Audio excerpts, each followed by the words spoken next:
Hi everyone, my name's Wendy Owens and this is my relationship analysis presentation.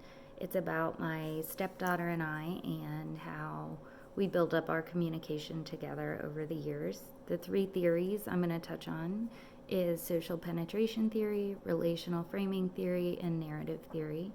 I'll touch a little bit on our strengths and weaknesses, as well as you'll notice some of the barriers that we had within our relationship.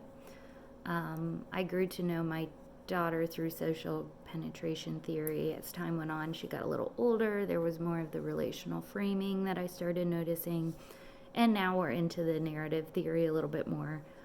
The type of relationship, she is my stepdaughter, but I do not see her that way.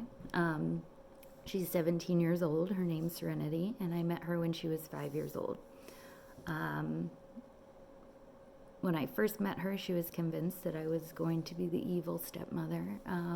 So it took some time, love, compassion, communication to express to her that I am not evil. um, we were able to set up rules and boundaries around the house, something she didn't have before. She was kind of raised as a small adult, essentially. So we really did just have to break down her communication and build it back up in a healthy and positive way. Right now, the state of our relationship is she is a well-rounded teenager with typical communication and social skills, as well as her communication skills with me. I think because of that good base that we created when she was younger, she does spend a lot of time on social media, but there's certain requirements with that. Like when she's in the house, she's not allowed to text us. She has to call, or she has to come down and talk to us face to face.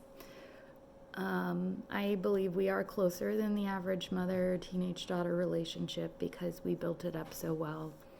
And at this point, I hope to keep the trust and understanding that we have and to keep that open communication. I know eventually our communication is going to have to evolve again when she gets a little bit older and goes to college. I'm sure it'll evolve multiple times after that.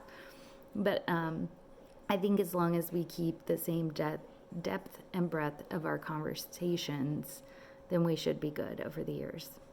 So the first theory is the social penetration theory, and this is what Serenity and I use to build our relationship.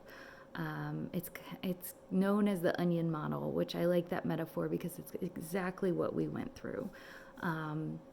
We had to learn how to communicate, that very beginning of our relationship. We had to know what each other liked, how to talk to each other, things like that. And then we were able to start going into more depth of our communication.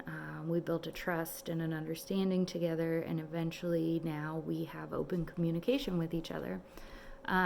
This took years, but it followed the layers of the theory, which is surface, periphery, the intermediate, and the back, which is all the parts you need to develop a relationship. Then we move on to the relational framing theory, which as a mother helped me to figure out how she was feeling, what she was going through. It's broken down into a couple parts. There's dominance and submissiveness, affiliation and disaffiliation, and both of those evaluate how much a person is engaged in the interaction. This was probably one of our weaknesses, one of our barriers, since she was raised as a small adult, I like to call it.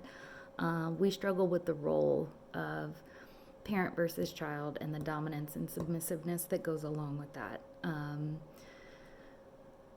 She was not ready to take on the role as a child, so it took a long time to be able to set up boundaries, teach her what appropriate communication is, appropriate behaviors as a child, and just to know that it's okay to be a kid. Over time, the engagement in our conversations changed and got better and better. Now that she's a teenager, we very often use narrative theory. I think it's a great way for her to cope with her day-to-day problems, past problems, challenges that are coming up. I've learned that typically when she tells me a story, there's a deeper meaning behind it that I have to read into a little bit as a parent.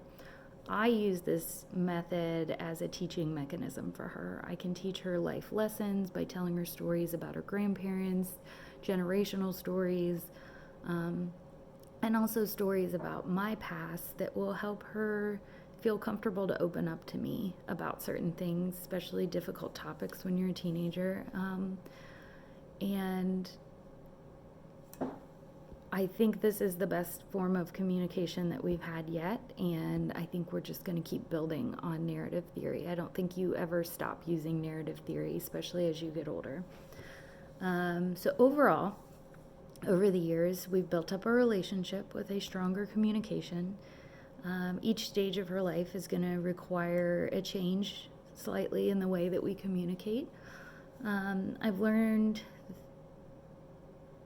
that we can communicate in a healthy manner together. So one of the things I learned about myself was sometimes I can be impulsive as a parent. And I need to not jump to conclusions and just listen to what she's actually saying and what she needs. When I realize most of her stories have a deeper meaning behind them, or something she wants me to know but maybe is scared to come out and say it, that I need to just listen and be patient. I know she's an emotional person at this age, so making the conversation about her, while still teaching her the lessons she needs to know, is the best way to reach her at this point. So we've learned a lot about communicating with each other. She's still learning how to communicate with me a little bit, and how to talk to me about things. But I believe the best way to be a relational mother is to teach her the best ways to communicate and how to analyze how she's communicating with other people. So, thank you.